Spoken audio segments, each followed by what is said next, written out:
పాత్రికేయ మిత్రులకు నమస్కారం. కాంగ్రెస్ పార్టీ అధికారంలోకి వచ్చిన తర్వాత అధికారంలోకి రావడానికి దాదాపుగా 8 పంటలకు క్వింటాలకు 500 రూపాయలు బోనస్ ఇస్తానని చెప్పి అధికారంలోకి వచ్చింది. అధికారంలోకి వచ్చిన తర్వాత 7 పంటలకు ఈ సన్నధాన్యానికి బోనస్ ఇచ్చిన తర్వాత యాసంగిలో జనరల్గా సన్నధాన్యం వేయరు, కానీ బోనస్కు వస్తుంది కదా, నష్టాన్ని పూడ్చుకోవచ్చు కదా అని చెప్పేసి అందరు రైతులు సన్నధాన్యానికి మొగ్గు చూపారు. ఈ వెలుగులో ఈరోజు ఏదైతే మన నిజామాబాద్ జిల్లాలో 4 లక్షల ఎకరాల వరకు ఈ సాగు చేయబడింది సన్నధాన్యం, దొడ్డుధాన్యం.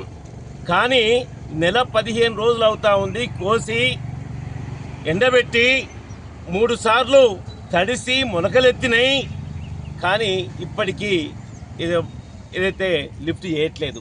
ఇది అరుగుల్ సొసైటీ పరిధిలో అరుగుల్ గ్రామంలో మేము చూస్తున్న దృశ్యం పరిస్థితి. అదే సమయంలో జిల్లా అధికారులను డిఎస్ఓ గారు తన ఫోన్ని బిజీ వచ్చే టోన్ పెట్టేసుకున్నాడు. డిసిఓ గారు రింగ్ అవుతుంది కానీ లేపరు. అంటే అధికారులు రైతుల పట్ల ఇంత నిర్లక్ష్యంగా ఉంటే ఏంటి అని ప్రశ్నిస్తూ ఉన్నా. రెండవది, దాదాపు 10 రోజులు అవుతా ఉంది, అరుగుల్లో జోకి సంచులు నింపి ఇక్కడ పెట్టి తడిసిపోయింది సంచులు అన్నీ కూడా. ఈరోజు ఇప్పటికే దాదాపుగా 1 క్వింటాలకు 4 కిలోల కడతా ఇస్తా అని చెప్పేసి అంగీకరించిన తర్వాత కూడా లేపలేదు. ఇప్పుడు తీసుకపోతే 8 కిలోలు 9 కిలోల కడతా అడుగుతారు. ఈ నష్టాన్ని డీసీఓ భరిస్తాడా, డిఎస్ఓ భరిస్తాడా?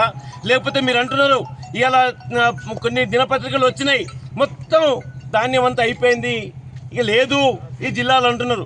అయ్యా, 4 లక్షల ఎకరాల్లో 12 లక్షల మెట్రిక్ టన్నుల ధాన్యం వచ్చింది.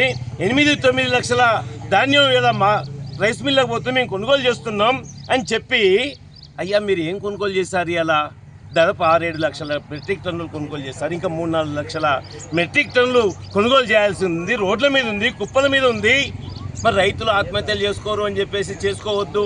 నివారించాలంటే పెట్టిన పెట్టుబడి దాకా బ్యాంక్ అప్పులు ఇయ్యక మారోడోడి దగ్గర కోంటోడి దగ్గర 3 రూపాయలు 4 రూపాయలు మిత్తిగాడి తెచ్చి అది తీరే మార్గం లేక ఏం చేయాలి? మీరు ఏం భరోసా ఇస్తున్నారో అడుగుతా ఉన్నాను. మీరు ఇచ్చిన వాగ్దానాలన్నీ గంగలమైనాయి. ఆ భరోసా ఇలా సగంకు మంది కూడా రాలేదు. దానికి లిమిటేషన్ ఏం లేదన్నారు. 4 ఎకరాల వరకు కొంతమందికి ఇచ్చారు, టెక్నికల్ లోపాలని చెప్పి చాలామందికి ఇవ్వలేదు. రుణమాఫీ అదే పరిస్థితి ఉంది. ఇలా 40-50% కూడా రుణమాఫీ కాలేదు. మరి ఏం చేయాలి? అయ్యా, కనీసం ఇవాళ మేము చెప్తా ఉన్నాం, శాసనసభ్యులు, రూరల్ శాసనసభ్యులు అడుగుతా ఉన్నాం, అయ్యా రోడ్ల మీద ఉన్నాయి, మరి మీరు కనీసం మీకు చేత కాకపోతే రోడ్డు మీద రైతులతో కూర్చుని బైఠాయించండి, లేదా కలెక్టర్ దగ్గర ధర్నా చేయండి. మీ గవర్నమెంటే కదా. నెల 15 రోజుల నుంచి రోడ్ల మీద ఉంటాయా? అరుగుల్లో 10 రోజుల నుంచి సంచులను నింపి లారీలు ఇవ్వని చెప్పేసి అంటే పక్క లారీలు లేండి, పక్క రాష్ట్రంకి లేండి, పక్క జిల్లాకి లేండి లారీల్ని. మీకు చేత కదా అని అడుగుతా ఉన్నా నేను. మీకు కోపం వస్తే రానివ్వండి.